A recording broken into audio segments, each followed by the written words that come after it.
Oh man, guys, Obito's bloodbath this episode, like that shit was ridiculous. I don't even care. I swear to God, I'm so glad that I love Obito as my favorite Uchiha. And I know he gets a lot of shit, but I swear everyone needs to respect Obito for this episode in particular. I think this is the most goriest episode of Naruto we've gotten thus far. On top of that, everything about this episode was great. I think that the episode, from an anime standpoint compared to the manga, was done perfectly. It really emphasizes, Obito's sorrow, Obito's pain and suffering and loss. It's really hard to get that from reading a chapter, like reading a page versus watching it and hearing his voice and hearing his screams and his emotion and his crying and everything. But this episode was great. I like the music, I like the animation, everything. So the start of the episode was really good. You get that kind of childlike vibe with Zetsu and Obito, with the Zetsu pretty much babysitting him. And during that time, we get a bunch of comedic moments, really hilarious moments with Swirly Zetsu and White Zetsu. And, they still have that humor to them. And I think that's really great because Obito already has that.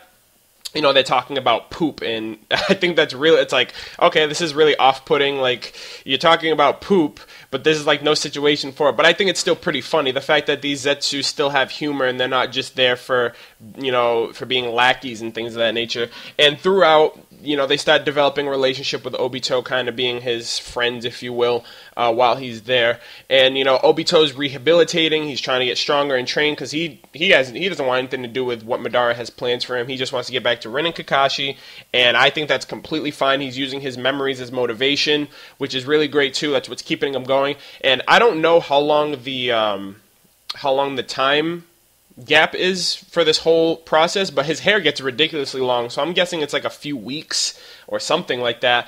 And he looks pretty badass. I think he looks really great with long hair. He kind of looks like a mini Madara, if you will, like present day Madara with his long hair, but if he was like a kid version. So that's pretty cool too. But everything leading up to, he gets the warning from Zetsu. He's like, hey, your friends are in trouble. And the first thing that threw me off is like, how do you know what his friends are? Because when he mentions in the episode, he's like, yo, when you were sleeping, you kept saying Rin and stupid Kakashi, who are they? And stuff like that. And he's never seen Rin or Kakashi before. I don't think Obito is like described what they looked like, at least not with us, being the people to witness him saying that. So I'm wondering if Madara kind of like tipped him off. He's like, hey, these are his friends, set him up, get him to see this so he gets to come to my side. Because when it comes time for Obito to go and help his friends, Madara's like, you will come back. Don't thank me too soon because you're going to come back and show your true gratitude. So in a way, I think Madara is the one pulling the strings here. As far as Zetsu, but I'm not really sure because Zetsu have gotten to the point where they like Obito enough to, deem him a friend. And, for God's sake, Swirly Zetsu gave him his body to use to fight. And the swirly mask, I think, is representation of their friendship because when he gets older, he paints it orange and he becomes Toby and he uses that mask. And he kind of has the same humor that Zetsu has when he's under the alias of Toby when he's working with Deidara. And he's like doing all those childish antics. But from there, he's going to the battlefield. He doesn't know what to expect. Minato's nowhere to be found. Kakashi and Rin are surrounded by Miss Ninja, and at that point, he leads up to the battlefield. He gets this like vision of Rin, and I think it's because of Kakashi has his other Sharingan, so he's able to like see bits and pieces of what Kakashi sees. Maybe it's when he's in extreme stress, like he wasn't like at that point. But he ends up running through the brush, running through everything, and he sees Kakashi spear Rin with a lightning blade, Chidori, whatever you want to call it. And at that point, I was like, oh my god. Like, I loved that part. Like, that moment was so climactic in the manga, but to see it and to see his face and his cries and his screams of rage and pain, and he activates his Mangekyo Sharingan at the same time, I was like, these ninjas are going to get fucking destroyed. And he completely goes apeshit. Like, at that point, he's able to utilize his time-space ninjutsu.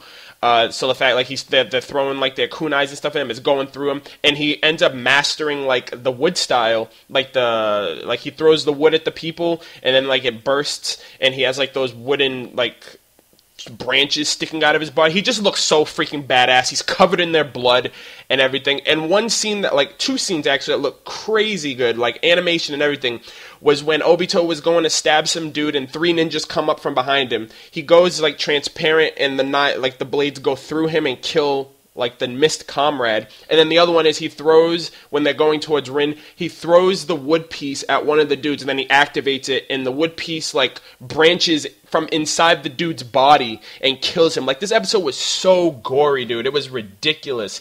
And I don't know what it had to do with like Rin and stuff, because in the episode, it's a mention of test subjects, and after Rin's dead, the ninjas still want her body. So it's like something definitely went down behind the scenes that Obito doesn't know, because everything that Obito's experiencing, he's looking from the outside in. He doesn't know the details. He doesn't know why the Mist Ninja are after him.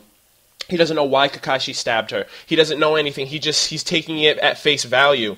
And, you know, from this trauma, from the side effect of everything that he's witnessed, you know, he killed all these ninja, he activated his MS, the love of his life apparently is dead, his best friend betrayed him, his sensei's nowhere to be found, you know, everything like that. He's, you know, and that in itself, you know, a lot of people give Obito shit because you know, it's like, oh, he's just crying over some girl. He's just crying because this girl that he loved that didn't love him back died and stuff. But it's like, it's way more than that, okay? You gotta look at it from his perspective. He doesn't know anything from outside of what he's seeing. So to him, when he sees Kakashi stabbing Rin, he sees his best friend, the person that he saved his life, the person he gave his Sharingan, betray him by stabbing the love of his life. He sees Rin, this girl who loved Kakashi, be deceived by getting stabbed by her, you know, her presumed lover, and his sensei, you know, Minato, nowhere to be found when he presumably died, and in this situation as well, which I can honestly see why he would want to, you know, get the Nine Tails and go attack the village and fight his sensei when he gets older. But, you know, this whole episode was just amazing. This is literally my favorite episode as of right now in terms of Obito development, in terms of Obito as a character. He is my favorite Uchiha, and I loved every minute of this episode. Animation was on point, music was on point, everything. It was so gory and bloody, and it just shows the mentality and the craziness of Obito's transition from this Naruto childlike parallel to what he is now with being, you know, like a psychotic rogue ninja who just wants, you know, a false world where he can just have his own peace of mind. But let me know what you guys thought about the episode, about anything that I didn't mention, anything in between, what you think about Obito at this point. Did it change your opinion on him now that you got an anime perspective, or if you're like an anime-only viewer, what did you think about the episode? And that's all I got for you guys. I love the hell out of this episode, and I will catch you guys next week. Peace.